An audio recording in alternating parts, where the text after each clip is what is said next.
Grüß dich, guten Tag, guten Abend, gute Nacht, wenn immer du da bist. Ich habe mir jetzt ein bisschen Zeit genommen, ein bisschen zum Reflektieren, was jetzt am Samstag hier in Zürich war. Weil ich möchte jetzt hier einen Beitrag bringen, wo ich nicht mit Skript arbeite, wie meistens. Ich mache einfach, wenn ich spüre, das stimmt, dann mache ich. Ich habe selber am Samstag auf dem Helvetiaplatz und am 6 Platz Bekanntschaft dürfen machen mit der Polizei in einer ziemlich negativen Form, finde ich. Also eine negative Bekanntschaft. Ich habe mir das Ganze nochmal durch den Kopf gehen lassen, was ist jetzt da wirklich abgegangen in Berlin, in Zürich und so. Von Wien hören wir wirklich fast nichts. In Berlin, ich habe mir ein paar Sachen angeschaut und I'm sorry, also da braucht es einen IQ von einer Mucke, dass man erkennen kann, dass da Millionen auf der Straße sind. Millionen! Also nach meinem Dafürhalten 2,5 bis 3 Millionen sicher, wenn ich so zusammengezählt habe. Das war in Berlin am Samstag. Die Polizei redet von mehreren 10'000. Und die deutsche Presse, und da muss man natürlich schauen, welche Presse, oder? Die ist natürlich, die Grosspresse ist alle eingekauft und gesteuert. Und man kann ja benennen, von wem denn.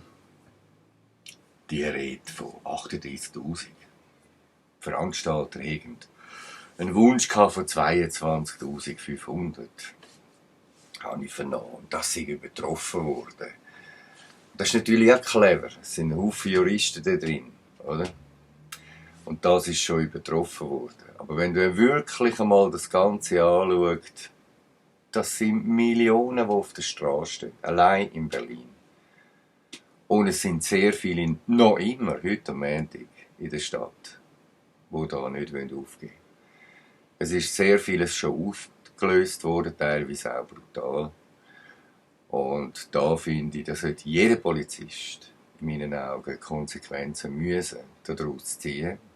Solche Polizei brauchen wir einfach nicht. Und das war bei uns auch so gewesen. Ich werde im Beitrag dann eine kurze Sequenz ohne Bild, mit Ton, also das heisst nicht ohne Bild, sondern ich sind dann einfach bei von den Polizisten und von mir mit Ton haben, wo ihr ganz sehen, um was da geht. Es geht da um Machtausübung mit Nötigung, mit Drohung und mit wirklich solcher Drohung, dass der Mensch, der da vor der Polizei steht, muss damit rechnen, dass er augenblicklich gepackt wird, am Boden abgeschletzt wird und niedertrampelt wird. Mit dem muss man rechnen. Also man sieht das auch ganz deutlich mit der Beistellung der Polizisten. Es kommt eine Frage, wo dann ein Polizist findet, ja, Sie meinen, ich sei nicht intelligent. Sagt er. Ich habe ihm eine Frage gestellt zur Intelligenz. Und ich verneine das natürlich und sage das, um was es wirklich geht. Aber hinter mir hat sich dann gerade einer platziert. Also man sieht es in der Beistellung, wie bereit das der ist, um mich zu packen. Ich habe das hinten auch gespürt, gesehen habe ich es nicht. Und ich bin dankbar, habe ich da den Knopf nicht gedrückt und nicht abgestellt und habe das dokumentiert. Weil wir sind den ganzen Tag begleitet worden von schwer bewaffneter Polizei. Also in kranker Kampfmontur. Uns gegenüber. Es hat ja im Vorfeld geheißen, dass die Antifa die Kundgebung wird stören und sich schon wird zeigen. Ja, also während der ganzen Zeit, als ich war in Zürich, muss ich sagen, da ist eigentlich ausser auf dem Helvetiaplatz gegenüber ist ein laues Lüftchen. Das war ein laues Lüftchen von Antifa, also Kindergarten, Bar. Nicht mehr. Also wirklich keine Gefahr zum Zeitpunkt, wo wir da rum waren. Möglicherweise ist in einer weiteren Reihe etwas abgehalten worden, das kann ich jetzt nicht beurteilen, ich habe nichts gehört, gar nicht. Wo ich dann allerdings gegangen bin zum Ende der Kundgebung, wo sie wollen auflösen, die Polizei, gerade also ein paar Minuten vor Ende, der ist null und nichts von Gewalt herum von unserer Seite und auch von Antifa nichts spürbar gewesen. Gar nicht. Gar nicht. Einfach nichts. Aber es sind Hundertschaften von Polizisten da gestanden, rund um uns, haben uns eingekesselt und haben mit Kampfmontur haben sie Personenkontrolle gemacht. Man muss sich da mal ein bisschen Gedanken machen, was da mit den Kindern auf dem Platz ist. Es hat ja einen Haufen Kinder gehabt, das ist ja eine Kundgebung, wo es ja auch um Kinder geht. Und Kinder, die sollen da auch dabei sein. Natürlich geschützt, das ist logisch. Doch die Atmosphäre bei dieser Kundgebung oder solchen Kundgebungen, die geht, dass man Kinder mitnehmen kann. Auf jeden Fall. Und das ist etwas ganz Neues, dass bei solchen Kundgebungen die Polizei in Kampfmontur eigentlich auf die losgeht, die die Kundgebung haben. Das finde ich schon mal Zeit, dass man das hinterfragen tut. Und ich finde, die Einsatzleitung von der Stadt Zürich, die gehört ersetzt. Also, die gehört freigestellt. In meinen Augen. Das ist psychischer Terror, das klebt. Und das haben wir da, in diesem Land, einfach nicht nötig und das brauchen wir nicht. Das brauchen wir nicht.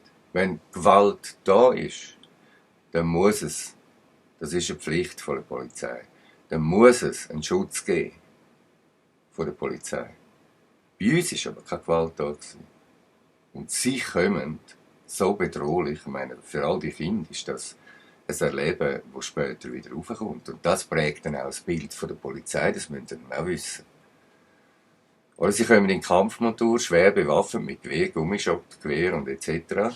Oder Tränengas und. Ja, und haben hindurch, hinter ihrer Reihe, 2 Stühle mit 2 Leuchtwesten, wo drauf steht, Dialogteam. Ihr habt ja einen Vogel, ihr Polizisten. Was habt ihr für ein Verständnis von Demokratie? Geht es euch eigentlich noch? Es wäre jetzt spätestens, wäre es eure Pflicht, den Vorgesetzten einfach mal den Befehl zu verweigern. Dann sagt man Charakter.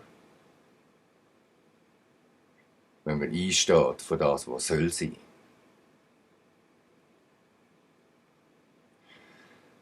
Ja, ich komme dann auf die Polizei, ganz sicher. Ganz sicher nochmal zu sprechen. Ja, apropos Polizei, in Berlin haben sie ja den Attila Hildmann, das ist der vegane Koch, der auch so eine Kette hat mit Getränken zum Beispiel. Übrigens, also echt die besten veganen Getränke, die man so im Laden kaufen kann, finde ich, bis jetzt, für mich, heute. Solche, die wirklich energiegebend, natürlich sind, bio sind und vegan. Und wirklich Power geben, wenn du eins trinken willst. Oder trinken. Ja, ich muss mir da irgendwie ein bisschen auch meine Meinung korrigieren. Ja, wie bei anderen Sachen auch. Also manchmal hat man ein bisschen das Gefühl, es ist dann gut oder es kommt dann so viel oder so. Beim Attila Hildmann muss ich sagen, er schießt jetzt da über das Ziel aus. Also er ist verbal zu aggressiv und er ist einfach in einer Nähe von einer Gruppierung, die von der Mehrheit der Menschen als recht angeschaut wird oder teilweise sogar rechtsextrem. Und was es tatsächlich nicht ist, sondern einfach patriotisch. Nichts anderes. Aber es wird so verstanden. Und dann hat die Polizei natürlich da ein leichtes Spiel.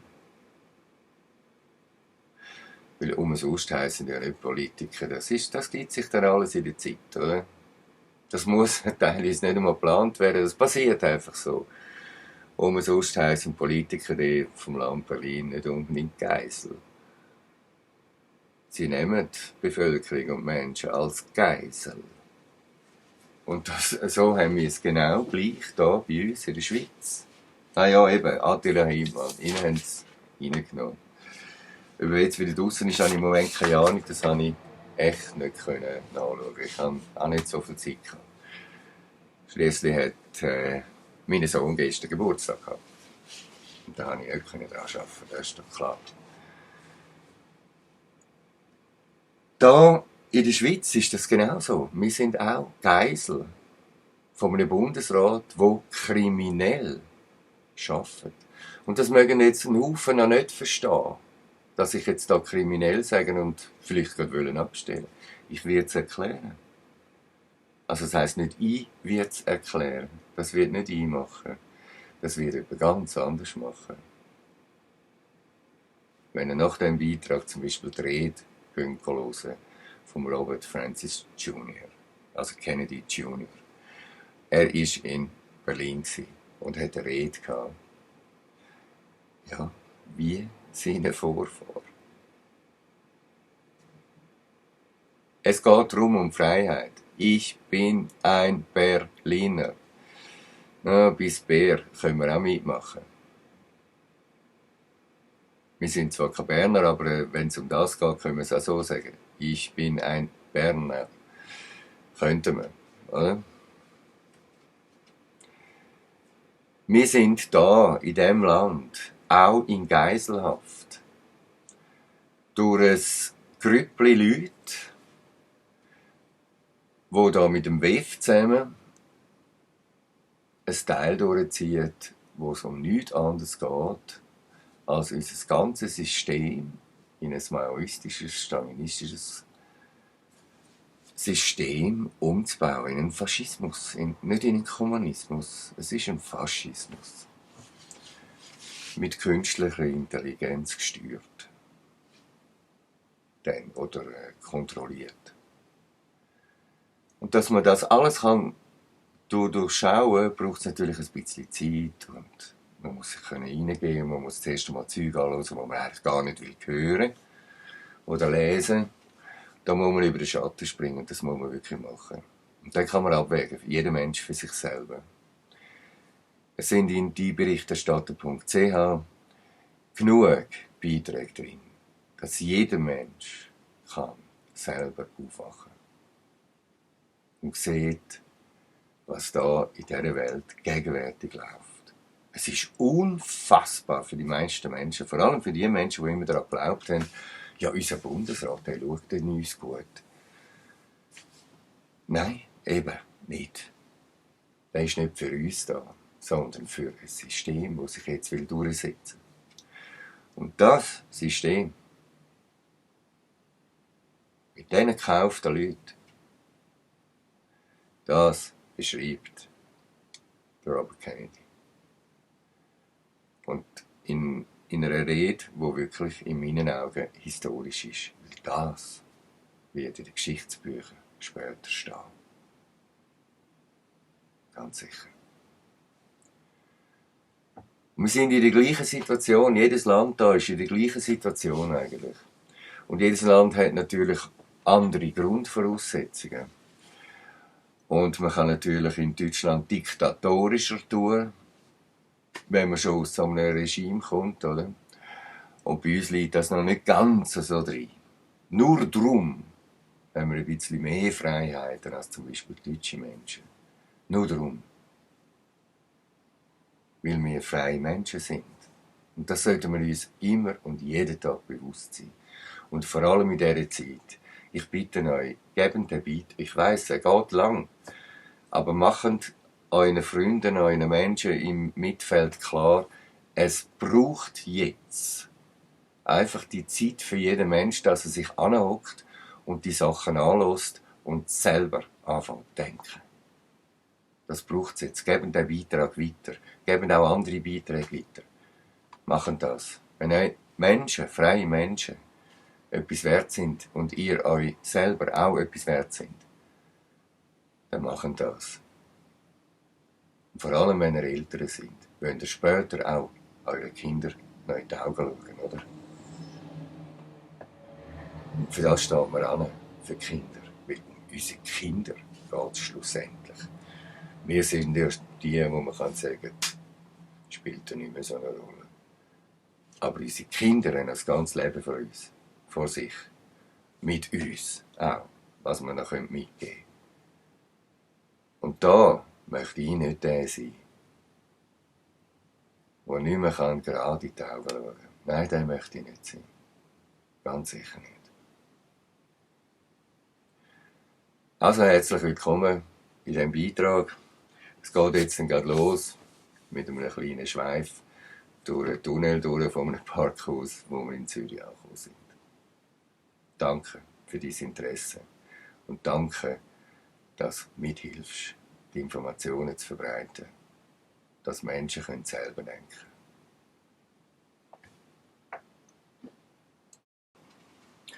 Ja, natürlich, das habe ich noch vergessen, oder? Von lauter Reden, oder vergisst man es, oder? Das habe ich auch vergessen. Denken auch immer dran, Wasser trinken, Wasser trinken. Und ich möchte auch eben, wenn es um Wasser trinken geht, gerade mal einwenden, schauen wir mal ein bisschen um, was denn da so an Abfall überall rumliegt. Es ist teilweise grausam. Nein, Leute, die Wasser trinken, die machen keinen Abfall. Ganz auffällig, die richtigen Abfallsünder in dieser Welt sind die Fastfood konsumieren. Energy Drinks hinterlassen, Bierdosen hinterlassen. Das sind die wirklich Abfall machen in den meisten Fällen. Die können es dann einfach nicht mehr entsorgen. Die sind so schnell im Leben. Ja, da spickt einfach alles in die Wiese. So. Also, ich kann ein bisschen Eigenwerbung machen. Soll so sein. Ja. Da habe ich einen Satz. Und dieser Satz, das ist unser Leitsatz mittlerweile. Oder unsere Leitfrage. Das ist eine Frage. Und die könnte man den Menschen eigentlich immer gerade mal ins Gesicht sagen. Tacheles eben, geradeaus, anstehen. Nicht informiert oder bewusst selbstbelügend. Das müssen sich auch Polizisten mal hinter die Ohren schreiben oder beziehungsweise beantworten können. Wir sind da, wir sind viel. Und jetzt ist auch in der Schweiz der Startschuss wirklich gegeben. Nach Bern, wo die Energie noch nicht ganz so da oben war. Jetzt sind wir eine Kraft. Jetzt sind wir eine Kraft. Also es sind sicherlich 3000 Leute in Zürich gewesen. Das ist meine Einschätzung. Vielleicht sind es sogar ein paar mehr gewesen. Ein paar meinen weniger. Reden da von 2000 und so. Ich bin einmal auf eine Erhöhung rauf und habe mir auch wirklich Mühe gemacht, das einmal ein bisschen durchzuzählen. Im Blockart, ich kann das, als Veranstalter hat man so Sachen gelernt und weiss, wie viele Leute das wo reingehen. 3000 Leute, denke ich, ist da gewesen, im Samstag in Zürich. Und 3000 Leute in dieser Situation, das ist eine Sensation. Das ist einfach, das tut im Herz gut. Spüren, dass so viele Menschen in der Schweiz dennoch mit so vielen Androhungen von unglaublichem Zeug dennoch in Zürich sind. Und da kommt noch hinzu, es hat wirklich geregnet. In der Schweiz sind die Menschen halt schon ein bisschen verwöhnt. Das kann man schon so sagen. Die Zentralheizungsverwöhnten, die sind in der Schweiz halt sehr, sehr zahlreich. Und die sind dann auch zu bequem gewesen. Und ich fand, oh nein, in diesem Wetter mag ich nicht an die Demo. Mit so einer Einstellung kommt man nicht weiter. Es gibt kein schlechtes Wetter für eine Meinung anzustehen. Nein, gibt es nicht. Und es gibt Möglichkeiten, dass man ein bisschen trocken wird. Gibt es auch. Also fürs nächste Mal denke ich, wäre es sinnvoll, wenn sich jeder mal ein bisschen bewusst wird, um was da wirklich geht und ob es sich lohnt, zum Anstehen. Also, was bitte lohnt sich denn nicht? Hä? Also da frage ich mich wirklich. Für mich ist das keine Sekunde irgendwie eine Frage. Freiheit hat man nicht einfach so. Und wenn sie einem genommen wird, so nicht. Man muss anstehen für die Freiheit. Und da muss man etwas unternehmen. Das geht nicht anders. Wer Freiheit will, der muss sie sich jetzt zurückholen. Und das ist schon etwas, das klar werden sollte. Und ich glaube, das wird jedem Mensch selber klar. Wenn er die Informationen wirklich mal bei sich hat, um was das da wirklich geht. Da geht es überhaupt nicht um einen gefährlichen Virus. Exotics. Tönt das bitte weitergeben. Und tönt eure Mitmenschen in eurer Umgebung informieren. Und jetzt ist es ganz wichtig auch, dass all die Firmen, alle, wir müssen uns alle zusammenschliessen, sich organisieren und alle dann, wenn sie organisiert sind, den Zirkus nicht mehr mitmachen. Restaurant, wo einfach dann aufstehen, wenn es alle machen, dann kann man es nicht mehr verhindern. Wenn es Einzelne machen, dann werden sie malträtiert von Polizei und Gericht etc. Wenn es alle machen, dann schaffen wir das. Organisiert euch auch. Restaurant untereinander, Coiffeuren untereinander, Ärzte untereinander etc. Organisiert euch und schliesst euch im Widerstand an. Und seid euch bewusst, wir brauchen nie Gewalt. Gewalt ist nicht der Weg. Wir erleben vielleicht einmal Gewalt. Das heisst nicht, dass wir gewalttätig werden müssen. Das ist nicht der Sinn. Wir sind eine friedliche Bewegung, wir sind im Frieden. Und wenn wir unsere Stimme auch kundtun, dann schauen wir auch, dass es rundum im Frieden sein kann.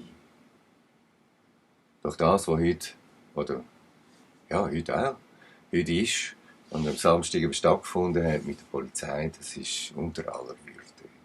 Echt grusig. Also, es geht los. Wir sind in Zürich angekommen. Zürich, wir kommen. Es hat aber sehr wenig Leute. Auf der Straße allerdings hat es Stau gehabt. Richtung Zürich. Wir kommen. Zürich, wir kommen. Regen hin, Regen her. Für die Rechte stehen, das ist nicht schwer.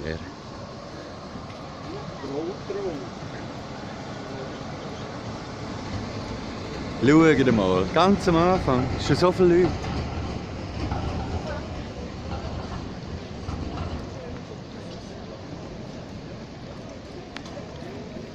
Das kommt gut da, das kommt gut.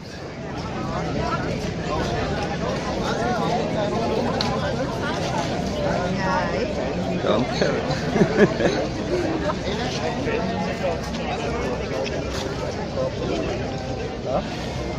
Ich weiss ja nicht, warum dass sie da so schwer bepackt dastehen.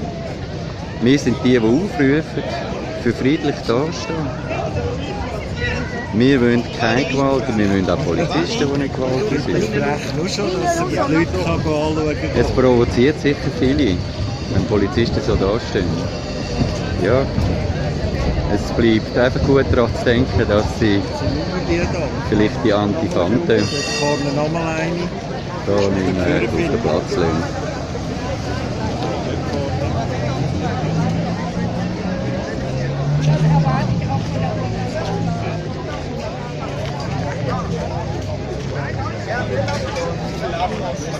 Okay. Helfen mal, was machen wir da? Wir müssen aufpassen, dass wir sie nachher nicht umziehen. Wir sind ja auf dem 6-Leute-Platz und ganz ernsthaft, ich frage mich jetzt wirklich, warum die Stadt Zürich, also die Stadtpolizei Zürich, so zahlreich da vertreten ist, so schwer bepackt mit allem Wüste, noch eigentlich nur auf Aggression hin. zeigt, nichts anderes. Also ich finde solche Aktionen von einer Polizei, von einer Stadtpolizei, ehrlich gesagt, nicht wirklich deeskalierend.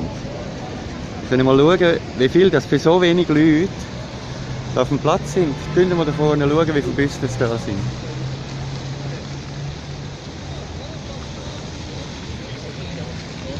Und es sind schon ein paar Leute da. Es sind ein paar hundert, wahrscheinlich, die jetzt da sind. Bei dem sogenannten einfach schönen Spaziergang, Party und Grillparty.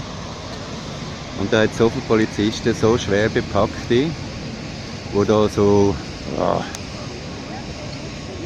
martialisch unterwegs sind. Nein, das ist das Patriarchat, das es nicht mehr braucht. Das ist irgendwie ein Fehldenken vom sozialen Standpunkt her. Das kann man so einfach nicht sehen. Das ist Diktatur. Nichts anderes. Ja, wir wissen von unseren Freunden in Berlin, wissen wir, dass ja schon x D sind. Und ja, dass auch deeskaliert werden muss, an den Haufen stellen. Weil es gibt einfach bereite Polizisten, die Gewalt ausüben wollen. Und in meinen Augen ist jeder hat das Potenzial, wo so bepackt ist und da so rumläuft. Das sind willige Sklaven. Polizisten, die willige Sklaven sind, weil die meisten von ihnen wissen eigentlich, was abgeht. Ich finde das ganz grusig, was da läuft. Man ist umzingelt von der Polizei. Und es ist nicht wenig Polizei für so wenig Leute. Schwer bepackt. Das ist Diktatur und nichts anderes. Und wir spazieren jetzt hier halt einfach friedlich durch das Ganze durch. Ja, auch zivil, also das ist schwer davon auszugehen, zivil sind hier Polizisten mit Kameras, Medienteam von der Stadtpolizei Zürich. Die haben sicher einen eigenen Fernsehsender und eine Tagesschau.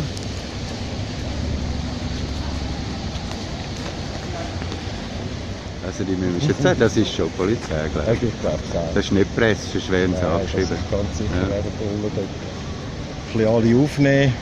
Ja, genau. Dann ein bisschen Ding. Ja, so ist es in einer Diktatur. Das ist keine Demokratie mehr. Aha, was geht jetzt? Das Transparent. Aha.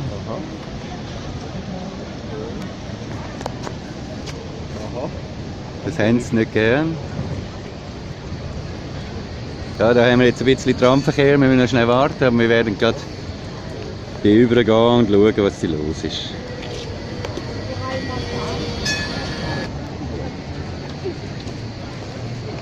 Also hier vorne sehen wir den Polizist mit der Kamera, das ist sicherlich ein Polizist. Das kann nicht anders sein. Und jetzt hat die Polizei das offenbar geschafft, dass man die Meinung nicht darf sagen. Ja?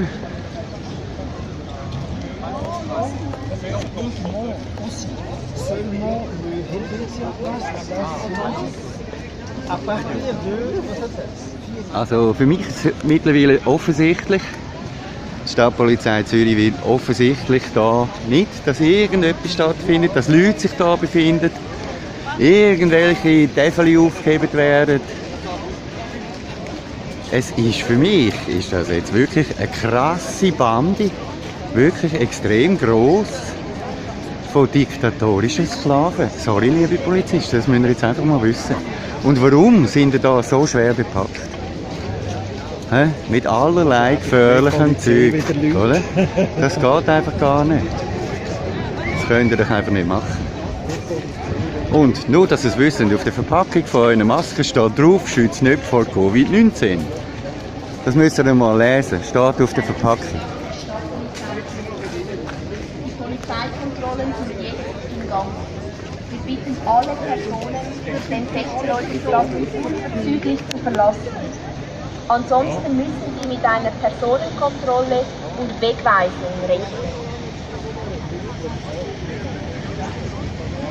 Ja, also das stört mich gar nicht. Ich zeige natürlich gerne meinen Ausweis, weil ich zeige Gesicht. Und wenn ich beim Diktator muss eine Bewilligung holen muss, dass ich mein Gesicht zeige, dann ja, sorry, könnt ihr euch selber ein bisschen etwas vorstellen dabei, oder? Also 6 Leute Platz ist krass. Krass viel Polizei. Und ja, es ist schade, es sind nicht viele Leute da, aber es hat halt einige Sachen im Vorfeld gegeben, die das eben auch mitverfolgt haben und mit bewirkt haben, dass es heute so ist, wie es eben ist. Zum Beispiel den Flyer von der Street Parade hätte man gar nicht machen sollen. Das ist jetzt etwas, das da mit reinwirkt. Also natürlich hat die SVP-Frau Rickli da den Maskenzwang gemacht in der Läden, aber der Flyer ist auf jeden Fall keine gute Idee gewesen. Es ist jetzt auch keine gute Idee von der Stadtpolizei, da so zahlreich aufzutreten, so rigoros das zu verlangen, dass wir den Platz verlieren oder müssen verlassen. Und wenn sie Personenkontrolle machen wollen, sollen sie das einfach machen. Ich zeige Gesicht. Ich bin. Bist du auch? So, ich tue sie nicht filmen. Aber ich nehme den Ton auf. Ist das nötig? Das weiss ich noch nicht. Das wissen Sie noch nicht. Also wenn ich euch Haben Sie denn anschaue... Angst, was passiert? Was heisst Angst? Ich habe überhaupt keine Angst. Aha, okay. Wieso soll ich vor ihnen Angst haben? Ja, nur wenn Sie... Vielleicht weil alles sie so aufnehmen. bepackt sind, so mit Schlagstoff und Pistolen und... Haben Sie noch nie einen Polizist gesehen in diesem Fall? Hallo?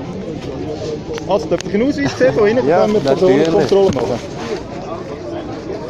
Wieso halten Sie sich da auf, Herr Bierzicker?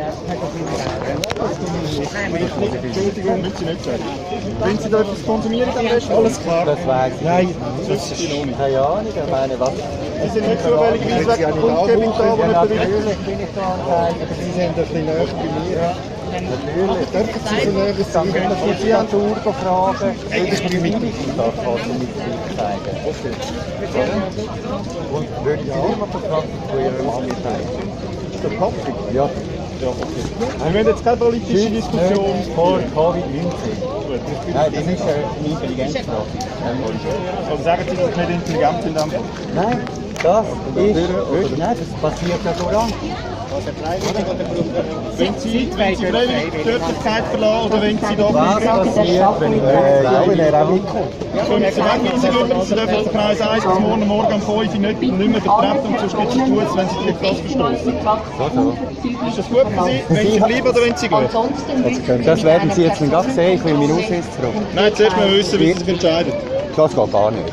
Nicht? Nein, juristisch geht das nicht. Ich will meinen Ausweis zurück. Sie haben das alles bei sich. Sie haben die Daten. Wenn Sie die Örtlichkeit freiwillig verlassen, Ich werde es Ihnen zeigen. wie wenn Sie uns das zeigen, dann, dass Sie davonlaufen. Wir gehen, oder? Ja, natürlich. Guten Tag, Ja, also das ist 46, 26, Nummer, Dienstnummer 62, 17, 14 hat mein Ausweis gehabt, 95, 88 steht auch noch da und da ist 16, 54. Also, es ist jetzt eine Wegweisung von der Polizei, also wenn ich jetzt nicht gehe, dann kann ich bis morgen, also 24 Stunden an Kreis 1 nicht mehr betreten. Und das bringt gar nichts. Und darum gehen wir jetzt einfach weg von dem Platz. Sie sind sehr peinlich, die Polizisten, sie sind schwer bewaffnet und sie sind wirklich die Helfer von einer Diktatur. Es ist unglaublich, für was dass sich die Menschen, die Polizisten, da hinreissen lassen. Das kann einfach nicht wahr sein, dass man Menschen nicht frei Meinung äußern lässt. Unglaublich. Wir gehen jetzt über und filmen von der anderen Seite. Ja, also, 6 Leute Platz ist eigentlich ziemlich aufgelöst. Die Polizei steht massiv auf dem Platz, bedroht die Leute mit Wegweisung und Platzverbot etc. und so. Und wenn man das dann natürlich nicht befolgen würde, heissen das schlussendlich Kisten, oder? Nein, sie sind natürlich nicht Helfer von den Diktatoren. Nein, nein, sie helfen natürlich der Bevölkerung. Ja, ja. Nein, liebe Polizisten, wachen doch mal selber auf. Schaut doch mal, was ihr da wirklich macht und informiert euch. Informiert euch wirklich tiefer. Und folgt doch nicht einfach wie Schaf euren Vorgesetzten, die nicht das wollen, was ihr eigentlich auch wollt. Wie war denn das mit der Ausweiskontrolle? Ja, bei mir nicht. Ich habe sie verweigert und begangen. Aha. Das kann man. Und da hat die Polizei keinen Widerstand geleistet. Ja, sie hat einfach gefunden, ich soll dann halt langsam gehen. Aha, okay. Und dann bin ich halt dann langsam gegangen. Nicht erfreut. Ich habe ihn gefragt, ob er nicht will zum Volk stehen. Und was hat Und er er denkt schon, aber was hat er gesagt dazu? sie stechen ja zum Volk. Aber das ist keine bewilligte Demonstration. Aha, Ja, bewilligen, was bewilligen? ja. Eine freie Lage, Bewilligung. Hallo? Jetzt, ja, wir lassen uns nicht beirren. Wir gehen spazieren. Und vielleicht kommt er auch mit spazieren. Ja, wir kommen alle mit. Gell? Weil dann kann auch die Stadtpolizei Zürich nichts machen. Schliesslich sind das öffentliche Gehwege. Also wie ihr seht, ist 6 Leute Platz frei. Und sie kommen schon wieder auf uns zu. Man muss pressieren.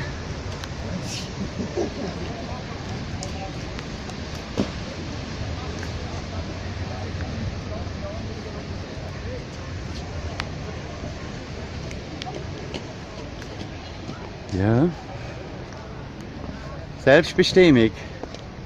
Es ist unglaublich, wie die Polizei hier auffährt. Und jetzt natürlich die auf der anderen Seite, auf der Treppe, wo wir jetzt vorhin waren, auch wieder kontrolliert. Die im Bus rein sind die, ich weiß auch nicht was, die Gewaltbereiten, keine Ahnung. Und die vorne haben sie einen Infopoint gemacht zum Diskutieren und Bereden. Ist aber kein einziger Polizist bereit zum Diskutieren. Und ja, es sind nicht zählbare Busse da. Es ist unglaublich. Wenn das keine Diktatur ist, was ist es denn?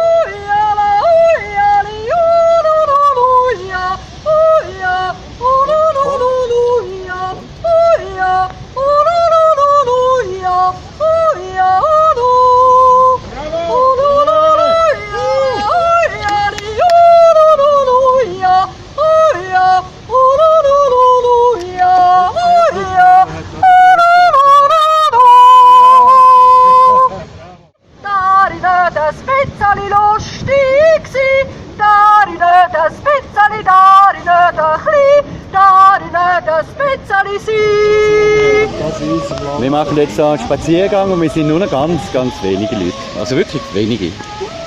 Es regnet, ja. Es regnet halt und wir spazieren jetzt da einfach mal ein bisschen rundum. Auf den Gehweg. Ja, liebe Leute, ich weiss, es tut mir manchmal halt ein bisschen weh, dass man etwas erkennen muss, wie das, was ist. Und wenn man halt gemeint hat, dann hat man gemeint und das ist auch nicht so schlimm. Das ist dann halt einmal so gewesen. Das Wichtige ist, tut die Augen durch und euren Geist auf. Kommt auf den Boden, lasst euch nicht so billig. Es geht so einfach, über den Tisch zu ziehen. Also man sieht es wirklich mit Angst einflößen und das wird dauernd permanent in Staccato eigentlich gemacht. Mit dem funktioniert das offenbar für sie wunderbar. Und für sie meine ich damit wirklich da, das andere, wo der dahinter steht, wo ihr eben nicht seht bislang. Die es sehen, die stehen an, wenn sie einen Rücken haben und einen Charakter und eine Gesundheit. Geht schauen, das ganze Ding läuft kriminell ab. Und das mit der logistischen Zentrale vom WEF. Und das ganze Ding ist tatsächlich eine Fake-Pandemie. Also,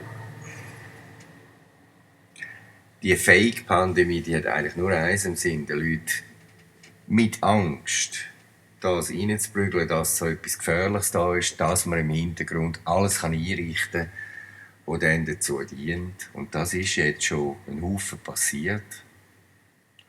Und hat man nicht bemerkt in der Öffentlichkeit, weil die Medien darüber nicht berichtet haben. Es hat ein paar wenige freie Medien eben gegeben, die haben das gemacht. Die sind nicht gehört worden und jetzt sollte er eigentlich augenblicklich, weil es ist zu spät. Denn, wenn es jetzt nicht tut, Jetzt sollten wir einfach aufstehen und euch kundig machen, was da wirklich abgeht. Der sogenannte Normalo meint ja, es sei alles gut und er müsse sich solidarisch da irgendwie an irgendetwas halten, wie Maskenpflicht oder solche Sachen oder Abstand halten, Social Distancing. Nein, das ist eben auch, das gehört dazu. So tut man die Leute auseinander dividieren. Ja, das gehört in die Serie der Spaltungswerkzeuge. So entsteht viel weniger Widerstand. Das ist spürbar. In anderen Orten, wo es ein bisschen mehr Leben in sich haben, der Schweizer ist manchmal da schon ein bisschen träge. Da wären schon Millionen auf der Straße. Das hat man jetzt wirklich schon an einigen Orten auf der Welt gesehen. Südkorea zum Beispiel, Brasilien, jetzt auch Deutschland. Gut, Deutschland hat auch noch andere Gründe, also wie der Friedensvertrag zum Beispiel, wo es dann wirklich darum geht, dass Deutschland endlich einmal souverän wieder wird und kann für sich sein. Das haben wir hier in dieser Sicht jetzt nicht. Aber um das geht es auch nicht mehr, weil Staaten sind so aufgelöst, sie sind nur noch Firmen. Und das haben auch die gleichen Leute veranlasst und gemacht. Wir haben heute ein totalitäres Verhalten von unseren Schutzmächten im Land, also von der Polizei. Das ist totalitär, was da gemacht wird. Und das kann man nicht dulden, wenn man weiss, was da im Hintergrund läuft und ist. Es gibt kein gefährliches Virus. Es ist an dieser Stelle wieder erwähnt, machen euch kundig, Chromosom 8. Jedem Menschen daheim. Und dort drin finden wir die Sequenz, die RNA-Sequenz, wo sie es weiss machen, das sei ein Virus. Es ist ein Abfallprodukt von uns. Machen euch schlau. Ja, und machen es nicht so billig, zum anderen abmachen, wenn ihr eine andere Meinung habt. Sitzt miteinander am Tisch, diskutieren miteinander, hört einander an. Kommt auf den Boden und tönt euch erden. Entfernt euch aus der Angst in die Furchtlosigkeit. So holen wir unsere Freiheit wieder zurück. Und das hat jeder Mensch in diesem Land verdient. Egal wie er drauf ist. Egal was für eine Meinung er so hat. Egal was für eine Hautfarbe er hat. Egal woher er kommt. Wenn er da lebt, hat das jeder Mensch verdient. Punkt.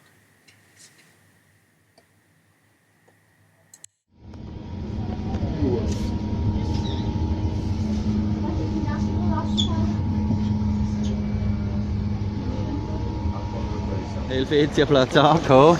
Es ist alles voller Velo. Hey Velo, pro Velo. Es ist alles voller Velo. Noch nichts von Kundgebung, noch gar nicht. Also ganz ehrlich, ich bin jetzt wirklich schon lange nicht mehr da gewesen. Jahre, oder? Und ich stehe da vor einer Pyramide. Bei der Kanzlei. Bei der Linken. Ja, aber eben, man soll ja nicht links und rechts denken, oder? Man soll ja mal endlich mal dazu kommen. Das ist nämlich einer von diesen Schlüsseln. Endlich mal dazu kommen, dass wir alle Menschen sind. Und dass wir die Sachen zu diskutieren haben. Und nicht uns. Wir sind Menschen. Alle. Die von da und die von dort. Ja eben. Wir sind hier am Warten und können uns etwas versüßen und können uns infizieren mit Corona. Ganz extra machen wir das. Wir wollen Corona infiziert sein. Sind ihr nämlich alle? Weil das habt ihr in euch und schaffen ja immer raus. Eure Körper schafft es raus. Und wir geniessen das jetzt und warten, bis es losgeht. Also wir hören schon einige Leute und da sind die Wege, die wir vorhin gesehen haben, hier am 6-Leute-Platz. Ja, genau die. Das sind die gleichen. Gleiche Nummer. Mal schauen, wie es kommt.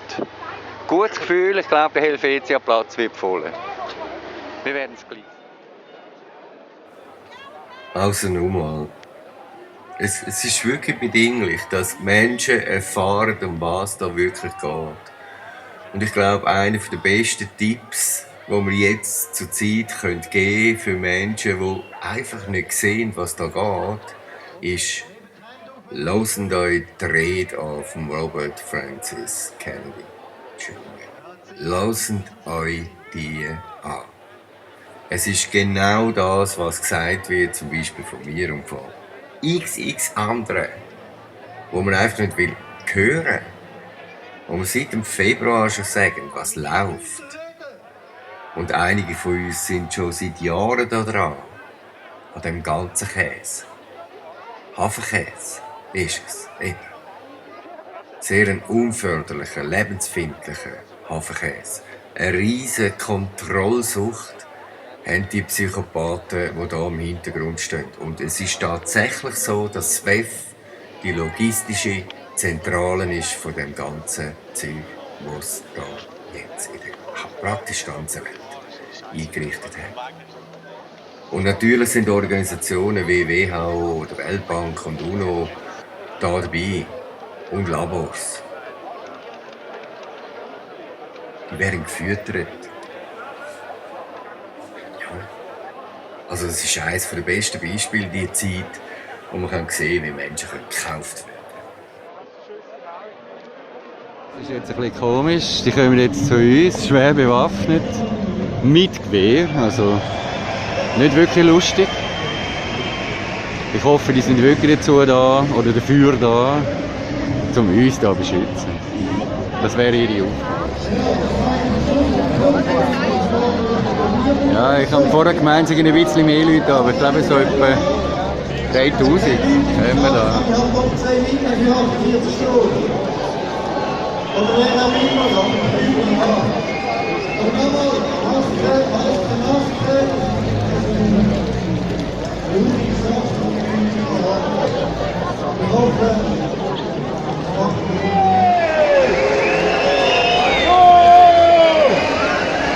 Naja, das Personal der Diktatoren hat wieder etwas müssen sagen und sie haben uns droht mit Wegweisung, wenn wir da die Sicherheitsabstände nicht einhalten.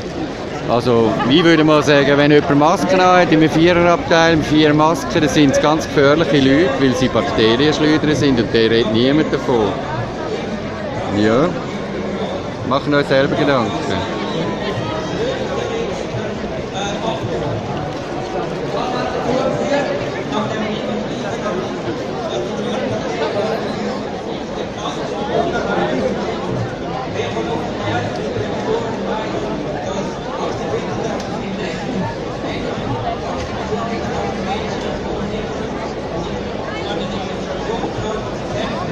Stehen eben die den anderen kein offenes Maul gönnen und das Maul zumachen wollen. Denen gefällt das gar nicht. Corona leugnet Faschismus stärken. Also ich würde sagen, Corona ist der Faschismus. Habt ihr das noch nicht verstanden? Ihr seid einen Scheiß.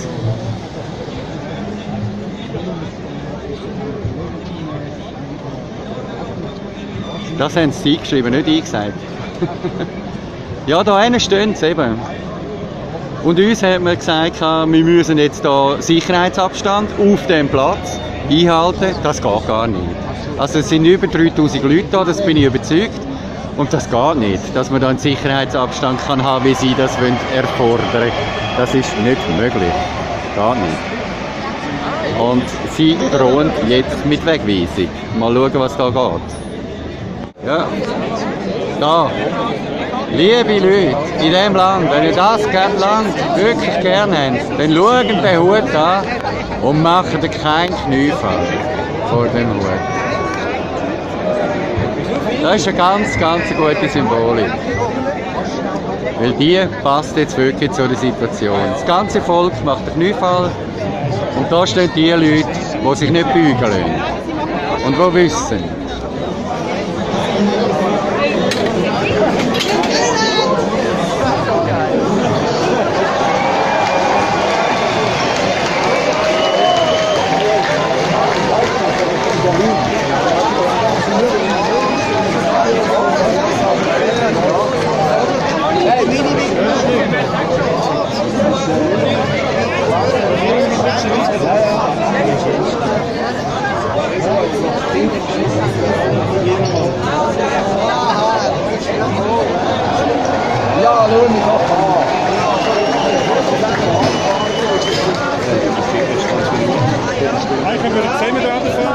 Also, ich muss noch eine Durchsage machen wegen der Maske.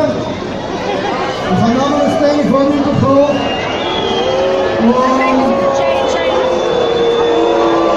Und die Maske erinnern und die Maske anlegen. Man sagt, wir wollen uns nicht verzeigen. Also uns, der Veranstalter, will man verzeigen.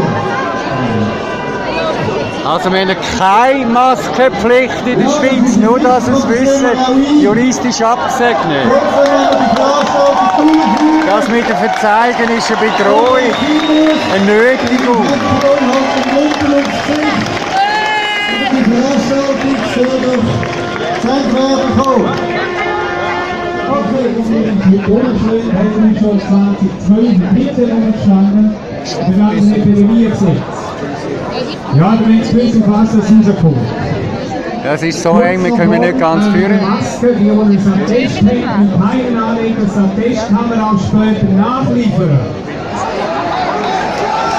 Ist jetzt noch schade, wegen dieser Planen, wir sehen seinen Kopf nicht. Die ganze Aufzeichnung, oder respektive die ganze Kundgebung ist dann auch im Internet drin. Also von dem her wird das gefilmt. Die jetzt halt wirklich Leute verstehen, müssen entschuldigen, wir haben mit 150 Leuten gerechnet. Es sind ein bisschen mehr gewesen, aber 160. Und darum...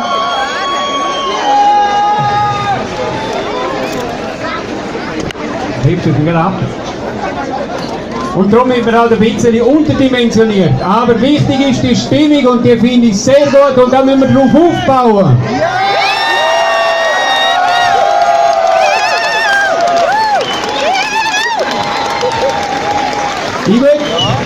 Ich will jetzt ganz offiziell, medial und politisch korrekt uns alle begrüßen. Herzlich willkommen, liebe Verschwörungstheoretiker!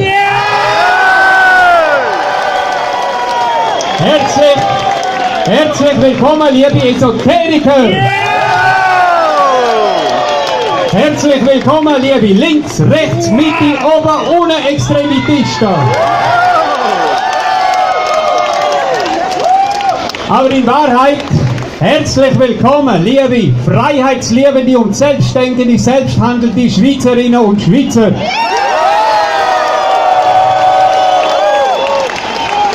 Ich will zusätzlich aber auch noch unsere Gäste, die wir vielleicht nicht eingeladen haben, die aber auch da sind, begrüßen. Herzlich willkommen, liebe Verschwörungspraktiker. Herzlich willkommen, liebe Realitätsverweigerer. Herzlich willkommen auch alle Systemschreiberlinge für unsere sogenannten Hofberichterstatter. Weil schlussendlich sind wir alles Menschen, alles. Und genau auf dem läuft es eigentlich raus. Irgendwann wird sich jeder mal müssen entscheiden. Sei das ob ein Patriot, ein Politiker, ob ein Behörden und so weiter. Irgendwann muss er sich entscheiden, bin ich Systemsklave oder Volksdiener? Und der Entscheid, der kommt irgendwann einmal. Der wird kommen, der Entscheid.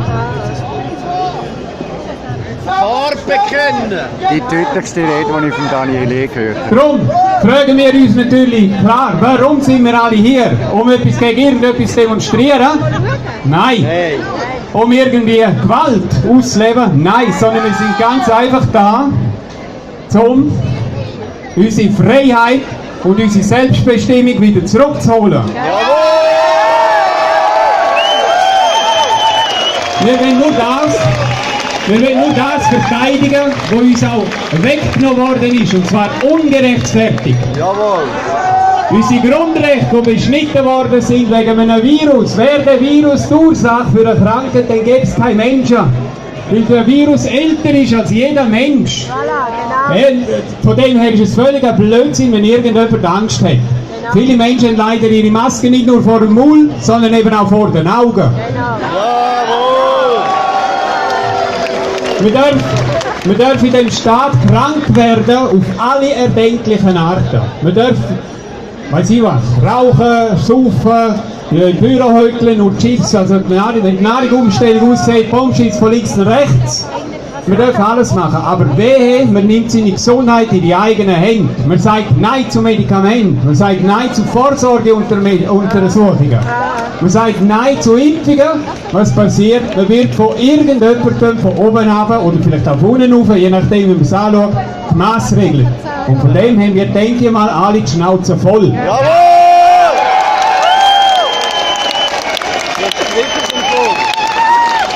Es ist, so wie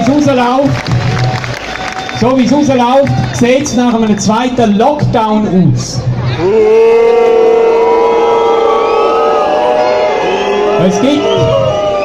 Es gibt mittlerweile sogar schon ein Datum, inoffiziell, 15.09. Liegt aus dem BAG, vielleicht habt ihr es gesehen. Den müssen wir verhindern, und zwar mit allen Kräften, friedlich, aber mit allen Kräften. Jawohl! Drum, es braucht eine Vernetzung, es braucht von uns allen viel mehr Aufwand noch, als gemacht worden ist. Denn wer in der Demokratie schlaft, der wacht in der Wenn man sagt, Hey! melden uns bei uns, wir2020.ch, info@wir2020.ch, wenn ihr mithelfen wollt. Kommen, verteilen Flyer, da unten hat's. Wir haben nächstens einen Maskenflyer und so weiter. Weil wir müssen unsere eigene Gesundheit schützen. Nicht nur unsere eigene Gesundheit, sondern Freiheit. Denn was ist das Höchste von allen Menschen? Freiheit und Gesundheit. Jawohl!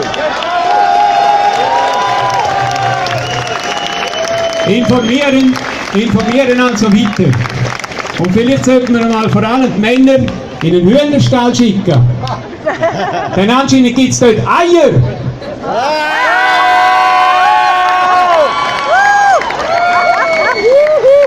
Danke, Daniel Trappitsch.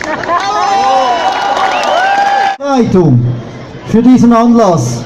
Und das möchte ich auch sagen, sehr konstruktiv und zuvorkommend verhalten. Und die Durchsagen, die ich jetzt machen muss, weil Sie dauernd anrufen, das machen Sie ja nicht aus Spaß, das machen Sie, weil Sie Druck von oben haben.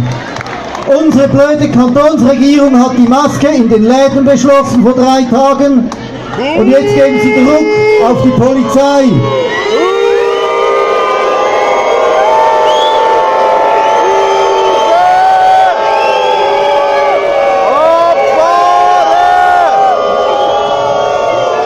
Und was wir jetzt hier machen müssen, ist nicht den Konflikt mit der Polizei zu suchen.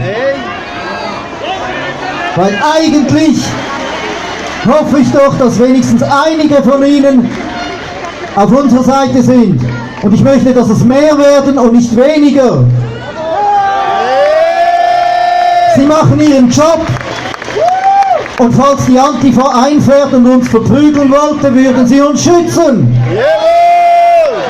Das wird natürlich nicht passieren. Aber jetzt rufen sie an und sie müssen die Maskenpflicht durchgeben. Und ich gebe weiter an Richard Koller. Bravo! Parat! Denn jetzt, ab heute, ist es letzt, wir müssen parat sein, denn es ist höchste Zeit. Wir haben keine Zeit mehr, sie wollen uns impfen. Schon bald wollen sie uns impfen. Sie machen uns jeden Tag Angst. Ihr wisst das, wie es ist. Wir lesen es in den Zeitungen, sie machen Angst über die Presse, über die Regierung und verunsichern uns alle. Ja. Da, seht ihr ihn? Ich kann einen machen, der aus Schoki und Marzipan. So einen feinen Coronavirus. Von dem sollten wir Angst haben. Mehr gibt es, glaube ich, nicht bei uns. Hat es ein Kind, das will?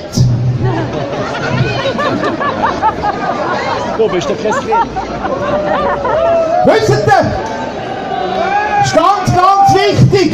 Mit den Tieren könnten sie so etwas nicht machen, weil die haben erst Angst, wenn eine Gefahr rum ist. Das können sie nur mit uns Menschen machen. Ja, genau. Bei euch können sie im Kopf etwas hineinpflanzen, damit wir am Schluss in unserer Vorstellung Angst bekommen. Und dann machen sie das mit so einem lächerlichen PCR-Test, der alles misst. Nur keine Viren. Bravo. Es gibt einen, der will die ganze Menschheit impfen. Früher hat es einen gegeben, der hat billig den Kids geheissen, der hat zum Reichwerden noch umgebracht. Heute haben wir billig den Gates, der will einfach impfen. Mal schauen, was dabei rauskommt. Wir haben 2009 bei der WHO, bei der Weltgesundheitsorganisation, schon mal so einen Käfer gehabt, den man uns geschickt hat. Mögt ihr euch noch erinnern? Die Schweinegrippe-Pandemie hat die WHO ausgerufen. Man hat dann auch einen Impfstoff gefunden. Der hat geheißen Pandemrix. Und das Zeug hat man in Europa das Zeug dann gegeben, den Menschen. Man hat es gespritzt. Es hat aber auch ein paar Opfer gegeben, muss ich ganz ehrlich sagen, aufgrund von der Schweinegrippe. 1138 Menschen sind Opfer geworden. Der Spiegel von der Spiegel Gesundheit hat das geschrieben am 21. September 2018. Ich lese das euch mal schnell vor. Es musste schnell gehen im Sommer 2009, nachdem die Weltgesundheitsorganisation die Schweinegrippe zur weltweiten Seuche erklärt hatte, aktivierten die Behörden rund um den Globus ihre Notfallpläne. Ein Schweinegrippe-Impfstoff musste her, in kürzester Zeit für Millionen von Menschen. Ja Leute, haben wir das vor 3 Wochen nicht auch schon gehört?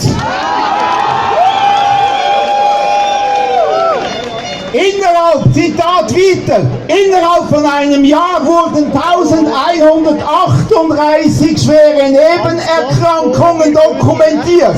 Allergische Schock, Gesichtslähmung, Zuckungen, Gefäßentzündungen und Gehirnentzündungen. Ja, die 1138 Menschen hätten entschieden die Schweinegrippe gesucht statt den Impfstoff. Da wären sie besser bekommen. Die Frage stellt sich, wie geht es weiter? Darum, ich habe gesagt, jetzt müssen wir parat sein. Wir haben jetzt, ich und die Freiheitliche Bewegung Schweiz, wir haben jetzt eine Volksinitiative aufgesetzt für Freiheit und körperliche Unversehrtheit. Stopp Impfpflicht!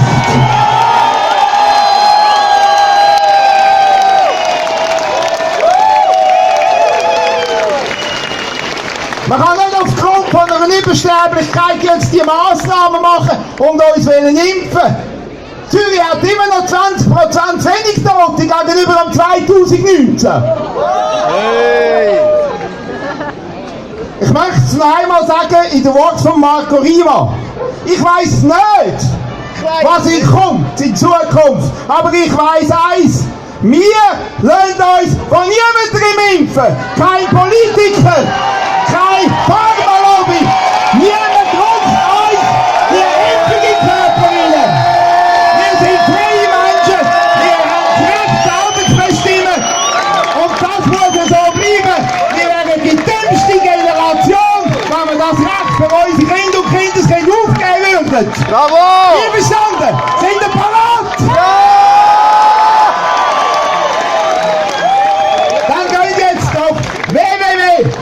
www.fpschweiz.ch tragen euch ein, damit wir sofort 100'000 Menschen haben, die das unterschrieben haben. Damit wir dieser Politik endlich mal in Arsch treten können und ihnen sagen, wohin das wir wollen. Zürich, bleibt gesund! Wir haben so eine schöne Stadt, wir haben so eine schöne Schweiz, wir haben so ein fantastisches Volk. gehustet, hat's eine Massenpanik gegeben. All die Leute in dieser Migros sind gerannt ums Leben, oh je, meine. Kurz darauf aber schon sind die ersten Bullen gekommen, haben mich weggesperrt und nach 2 Wochen ist rausgelassen. Bist auch du Verschwörungstheoretiker, weil du einmal demonstrierst? Oder bist sogar ein Nazi, weil du das Wort Freiheit zitierst? Eure Rechte haben sie uns genommen, sie wollen uns nicht verstehen. Also nehmen wir noch einen Drink, nein, ein Corona. La la la la la la la la la la. La la la la la la la. Corona. Warte noch mehr. So richtig gut besoffen, Strasse runtergelaufen, noch zum Coiffeur schielen und ein Tattoo wird noch gestochen. Anstatt dort wo so drauf, liebe Freunde aus Bundeshaus, wann haben die Zeit voll Kappen, den Notstand auf der neuen Nation, die ist jetzt gespannt zwischen der Rechtslinks von der Grünen, sondern der, die das Virus glauben, die anderen, die es nicht tut. Da kommt noch die WHO, will alle impfen lassen und der Bill Gates hat einen riesengroßen Zapfen bekommen. Also auch wenn er anders stecken, sind doch friedlich miteinander. Kommt wieder zusammen und gebt euch wieder die Hand. Einfach auf einen Kaffee oder mal einen Tee. So schlimm kann es ja nicht werden, das hat man in Schweden gesehen. La la la la la la la la la la la la la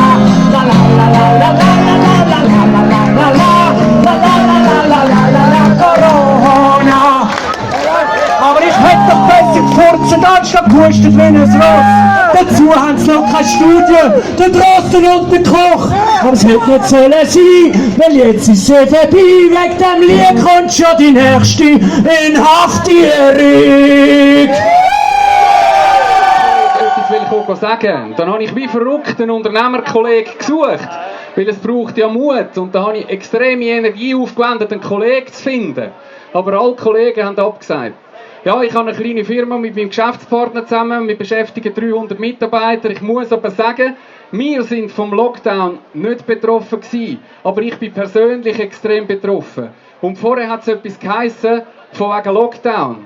Ich glaube persönlich nicht an einen gleichen Lockdown, sondern ich glaube, dass wir den schon bereits haben. Der kommt nämlich über die Hintertüren, über uns, die Unternehmer sind und etwas bewegen. Nämlich wie ein Coiffeur, der muss eine Maske anziehen, der muss seinen Kunden eine Maske anlegen. Und wenn er das selber nicht macht, dann machen sie ihm den Laden dicht. Und jetzt... Genau. Das Gleiche ist doch in einem Restaurant. Ich war vor 10 Tagen in Zürich auf einem heißen Platz im Restaurant gewesen. Da haben die Servierleute mit der Maske serviert, bei 30 Grad. Da habe ich gefragt, wieso macht ihr das? Und nachher sagen sie, ja, wegen dem Chef, wir müssen, also nicht wegen dem Chef, sondern weil sie unser Restaurant zugemacht haben.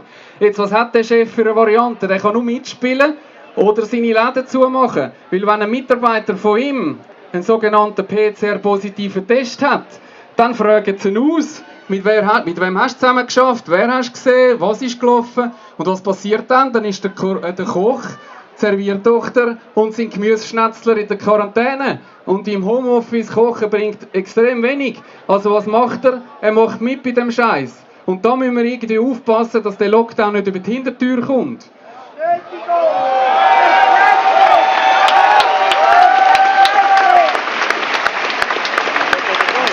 Und ich habe mich versucht zu erkundigen, was es heisst, wenn 5 Elektriker oder 7 Elektriker daheim bleiben, symptomlos daheim bleiben.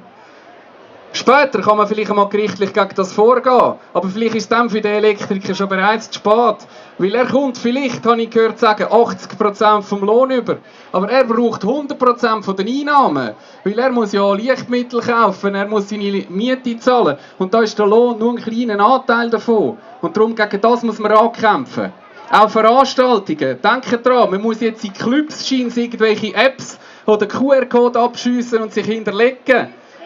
Wie genau? Und ich gehöre echt nicht zu denen, die irgendeine grössere Geschichte sieht hinter dem. Ich habe mich nur mit der Medizin befasst. Ich habe so viel gelernt. Und ich bin so enttäuscht von dem ja, lassen wir sie wissen von wem allem. Aber ich mache auch niemandem einen Vorwurf. Ich bin nur überrascht, wie wenig die wissen. Ich kenne diverse Leute aus dem Parlament persönlich. Ich habe mit denen geredet. Ich bin erschreckt. Die haben keine Ahnung, was ein PCR-Test ist. Die wissen nicht, um was es geht. Und darum müssen wir es ihnen sagen.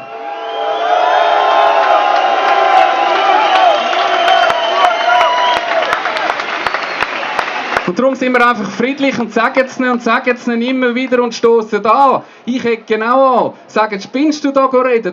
Ja, nein, dann kommst du vielleicht noch im Fernsehen und dann springen Kunden ab. Ist mir wirklich egal. Weil das, was ich sage...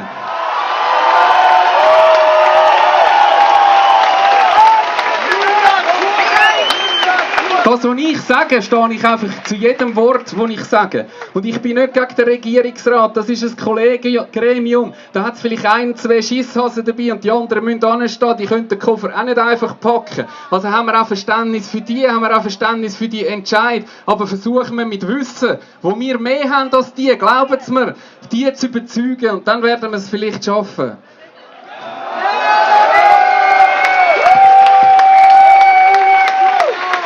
Und nochmal etwas zum Schluss. Das ist eine reine Hypothese. Ich hoffe, es kommt nicht so. Aber ich glaube nicht, dass wir eine Zwangsimpfung bekommen werden, sondern wir werden auch eine Impfung über die Hintertüren bekommen. Nämlich bei den Veranstaltern in dem gleichen App, wo man jetzt abschiessen und sich melden muss, könnte es ja dann einmal heissen, dass du Veranstalter selber verantwortlich bist, wenn du nicht Geimpfte reinlässt. Weil wenn dann eine Infektion nachgewiesen werden kann, weil du einen nicht Geimpften reingelassen hast, dann bist du verantwortlich. Und schon ist es wieder bei uns Unternehmer. Und gegen das wehre ich mich einfach.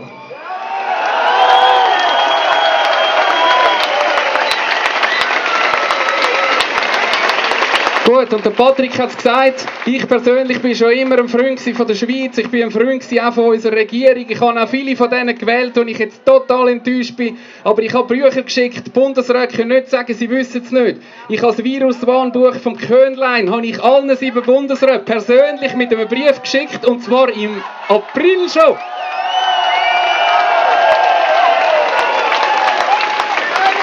Dann das Buch vom Bakti, habe ich eine ganze Wäschzähne voll gekauft. Und ich habe es schon zum Auto raus, Leute mit Maske, einfach so verschenkt. Und ich habe es am Regierungsrat, also nur der Frau Rickli, geschickt. Sie kann auch nicht sagen, sie wüsste es nicht.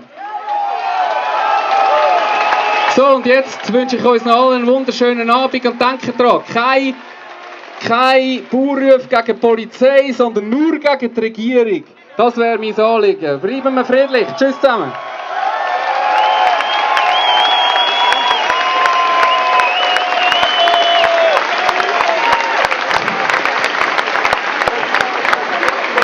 Danke Michel Bronner, ein Praktiker. Und was entscheidend ist und sehr interessant bei den Juristen oder bei den juristischen Sparten, er ist ein Staatsrechtler. Guten Abend Zürich, guten Abend Schweiz, bonsoir la Suisse et buonasera la Svizzera.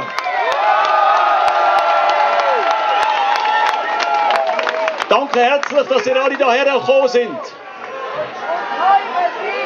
Es ist Zeit, dass auch einmal ein Jurist das Wort ergreift.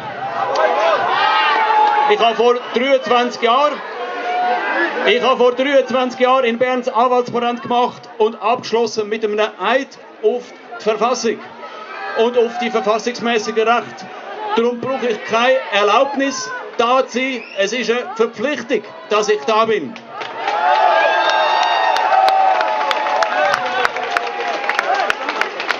Ich nehme die Verfassung extrem ernst, weil sie ist Basis für unseren Frieden. Es ist eine Gewissensfrage. Ich habe außerdem noch 2 Kinder. Und ich arbeite seit 17 Jahren im Bereich von der staatlichen Eingriffsverwaltung als Anwalt von Steuerzahlern. Jawohl. Und ich habe seit 17 Jahren täglich mit so einfachen Grundprinzipien zu tun, wie das rechtliche Gehör, dass Eingriffe müssen verhältnismäßig sein, dass Eingriffe müssen begründet sein und dass keine Strafe ohne Gesetz darf aufgefällt werden. Jawohl. Noch lauter. Ganz laut. Okay, ganz laut. Also, ihr Lieben, Das alles sind keine Nebensächlichkeiten. Die können wir nicht einfach so auf die Seite schieben. So. Wir reden da von den absolut grundlegendsten Grundprinzipien, die uns Menschen schützen gegenüber dem Eingriff vom Staat. Und dann müssen wir verdammt Sorge haben, weil sie bildet das Rückgrat von unserer Demokratie, das Rückgrat von unserer Verfassung und von unserem Frieden. Und auf all das sind wir auch stolz, dass wir das haben. Und es ist unsere Aufgabe, dass wir die friedliche Pflanze, unsere Schweizer Demokratie und unsere Freiheitsrechte unseren Kindern können unbeschadet übergeben. Also, ja, aber wo stehen wir heute? Es heisst, wir sollen alle solidarisch sein. Vor 2 Wochen hat mir eine Nationalrätin auf dem Podium in Aarau vorgeworfen, ihr seid ja bloß eine unverantwortliche Spaßgesellschaft. Wir in der Schweiz. Ja.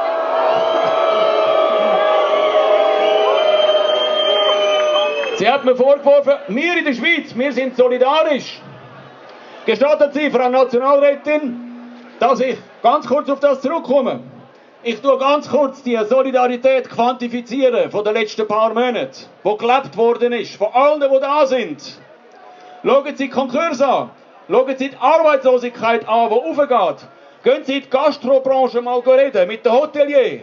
Reden Sie mit der Fußballliga, mit der Reisebranche, mit den Musikern, mit den Künstlern.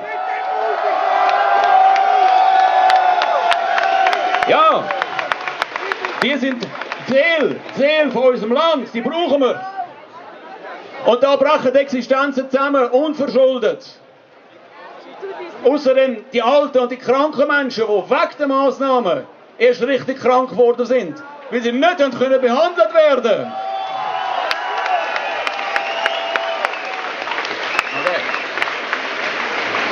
Es gibt unendlich viele persönliche Schicksale, die jetzt mit viel weniger Geld auskommen, aber mehr Stress haben. Und ganz besonders drückt es durch auf Familien mit Kindern, die Schwächsten. Und ich muss es gar nicht weiter aufzählen. Der Staatshaushalt, wenn ein Thomas Jordan, Präsident von der Schweizer Bank, sagt 100 Milliarden zusätzliche Belastung. Wer soll denn das zahlen, das Opfer, die Solidarität? Alles das ist gelebte Solidarität, die auf den Schultern von der jetzigen und zukünftigen Generation ausgetragen wird. Darum. Also.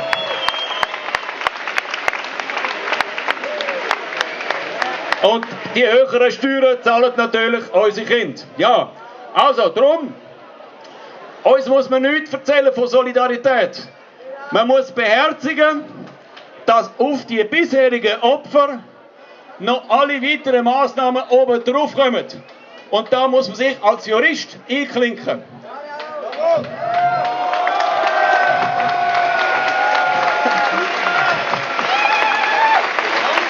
Da muss ich als Jurist zwingend ein paar Fragen stellen. Und zwar aufgrund von der Bundesverfassung und aufgrund vom Epidemiegesetz. Und die Fragen zielen ab auf, wie begründet sie die Verhältnismäßigkeit?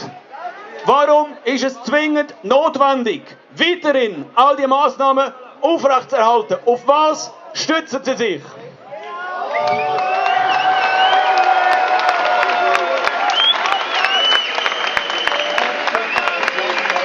Und wenn man das Epidemiegesetz mal ganz genau liest, inklusive Botschaft, dann merkt man, es braucht eine erhebliche Bedrohung. Eine erhebliche, die ganz deutlich über die bisherige Grippe drüber aussticht. Und so, dass es jeder merkt, das braucht es.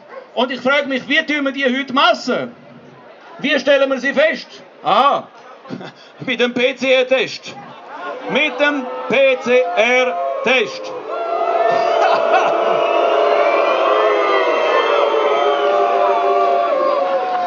Ja, aber was kann man die Gefahr sehen? Kann man sie sehen in den Spitälern? Nein, die Zahlen gehen sogar nach oben. Sie sind praktisch gleich null. Kann man sie sehen an den Todeszahlen? Auch das ist praktisch nicht messbar.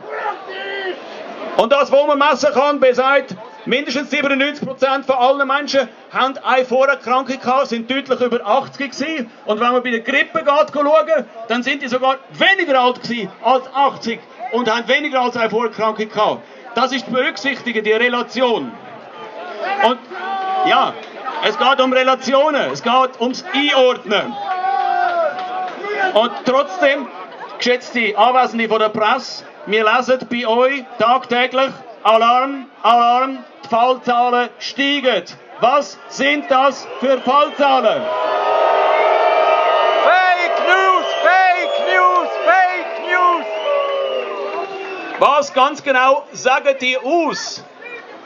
Moment, nein, nicht Lügenpresse, aber ich frage, wir wollen das fragen, wir bringen das schon raus. Was genau sagen die PCR-Zahlen denn wirklich aus? Und wissen ihr was?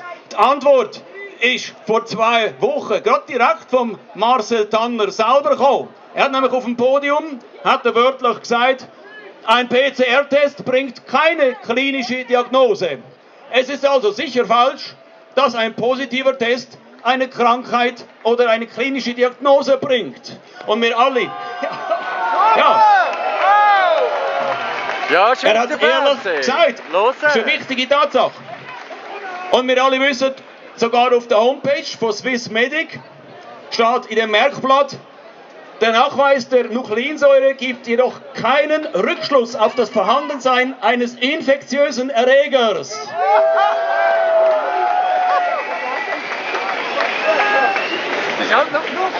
Wir halten fest, der Test, der momentan die ganze Schweiz regiert und fest im Griff haltet, der Test sagt nichts aus über Krankheit.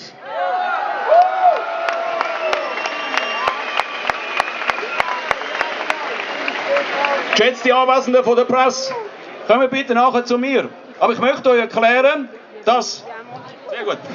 Ich möchte euch sehr gerne auseinandersetzen, dass das Epidemiegesetz schwarz auf weiß den Nachweis von Krankheiten verlangt.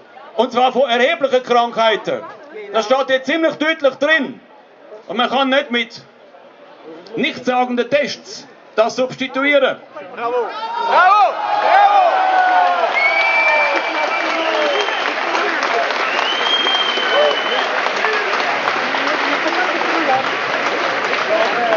Also, die Gefährlichkeit ist bis dahin und bis heute nicht ausreichend erwiesen. Und erst recht nicht darf so ein Test dafür herhalten, um mittels Automatismus automatisch Massnahmen auszulösen wie Quarantäne oder zusätzliche Tests oder Maskenpflicht. Zahlreiche Kantonsregierungen haben letzte Woche Maskenpflicht verschärft, basierend auf was? Ausschließlich basierend auf dem PCR-Test.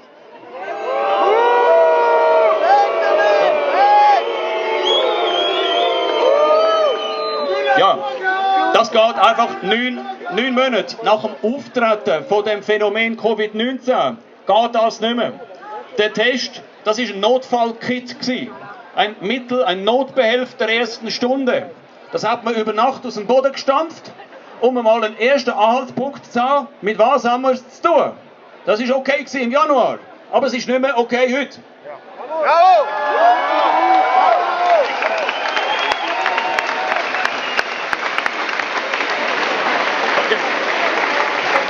Ich möchte trotzdem Herrn Professor Marcel Tanner von der Taskforce herzlich danken, dass er sich für das Gespräch zur Verfügung gestellt hat, dass er auch eine Woche später am WEF mit 2F in Davos zur Verfügung gestanden ist. Es ist noch nicht fertig, es ist 18:44 jetzt, wenn ich da gerade sehe auf der Uhr, also da vorne sehen wir das auch auf der Uhr.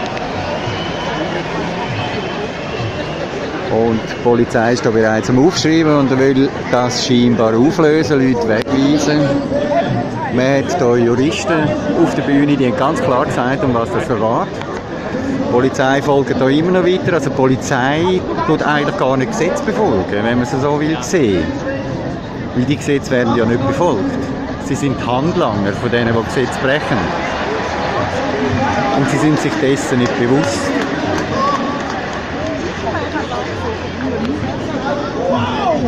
Also die Information ist, glaube ich, nicht so schlimm gewesen, aber da stehen schon in voller Kampfmontur, weil auf der anderen Seite steht, wer könnte es sein, die sich antifaschistisch nennen und selber Faschisten sind, die sind gerne.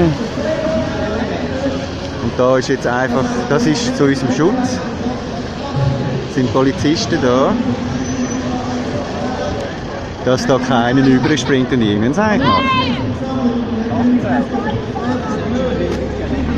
Ja, also die Leute werden da bis jetzt nicht weggewiesen, sehe ich jetzt da.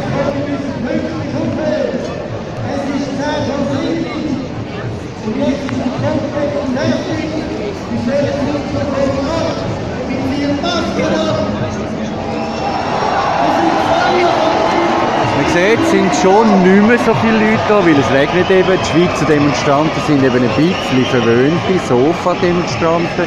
Die gehen dann ein bisschen schnell heim, wenn es halt nass wird. Die gab viel von denen, leider. Es ist zwinglich, dass man eigentlich immer zusammensteht jetzt. Und dass man auf dem Platz bleibt, bis es fertig ist. Finde ich. Das ist schon meine Meinung. Und da sind jetzt wirklich vielleicht die da Leute wegweisen. Das ist möglich. Also sie machen da Personenkontrolle. Und sie haben ja auch... Eigentlich hätten schon juristisch da das ganze Zeug abgeklärt. Es ist ja ganz klar, dass man gar keine Maske tragen muss. Und wenn man den Abstand einhalten, dann ist das ja kein Problem von diesen Vorgaben, die sie da gemacht haben. Willst du aufhören filmen? Gibt es keine Tonaufnahme oder keine Porträtaufnahme? Habt ihr das gehört? Ich darf nicht filmen, ich darf auch keine Tonaufnahmen machen. Das sagt mir hier ein Polizist. Er ist maskiert. Er ist ja nicht einmal erkenntlich, aber es ist Nummer 13. Das ist meine Glückszahl. Weil es mein Spiegel ist.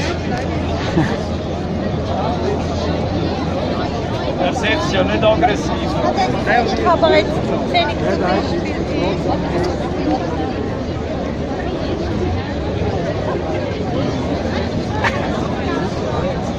Wir haben uns jetzt entschlossen, den Platz zu verlassen. Wir haben hier ein Kind dabei und mit einem Kind ist es nicht lässig, wenn man da mit der Polizei in den Konflikt kommt. Also ein Konflikt mit der Polizei ist ja eigentlich nie lässig und vor allem nicht, wenn sie so schwer bewaffnet daherkommen.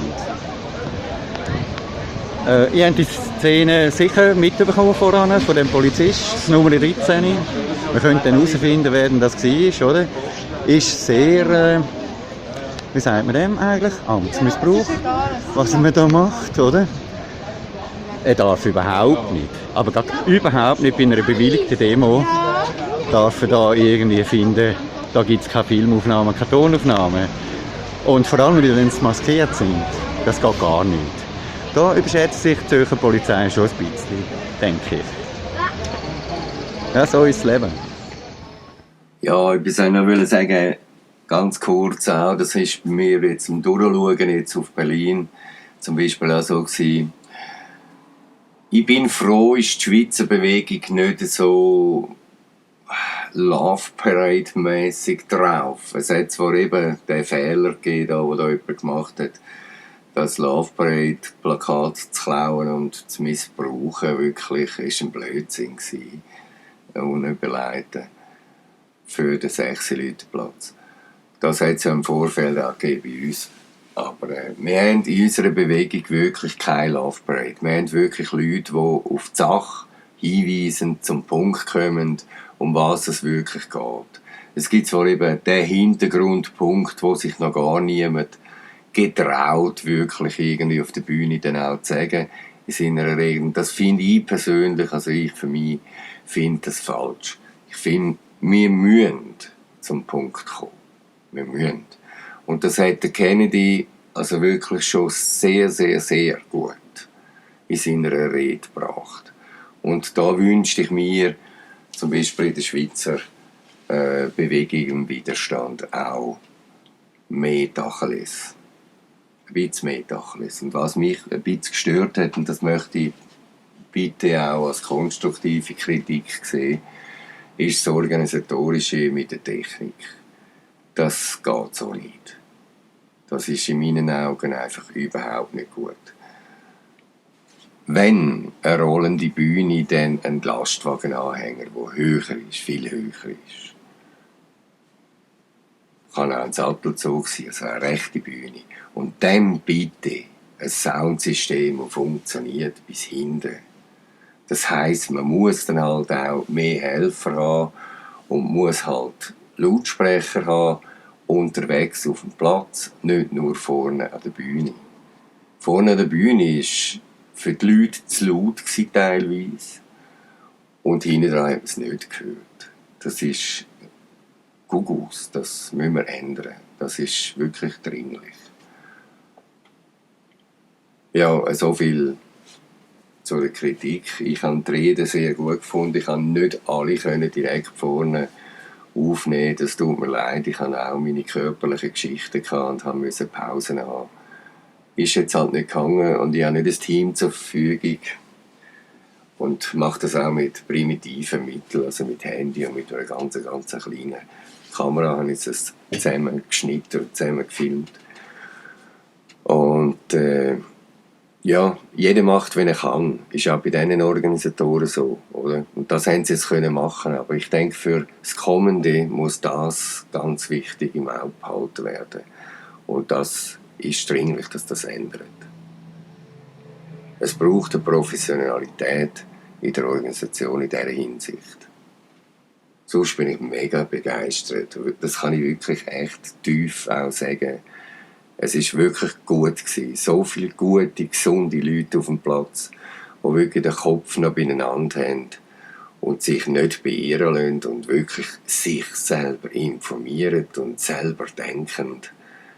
Das habe ich jetzt schon eine Weile nicht mehr gesehen dürfen erleben. Das hat wirklich gut getan. Machen euch schlau. Als Jugendlicher habe ich 1984 gelesen. Gewisserweise war Orwell ein Visionär, aber gleichzeitig sehr optimistisch, weil er die Entwicklungen, die es gerade gibt, gar nicht vorhersehen konnte. Aus technologischer Sicht ist es also schon viel schlimmer.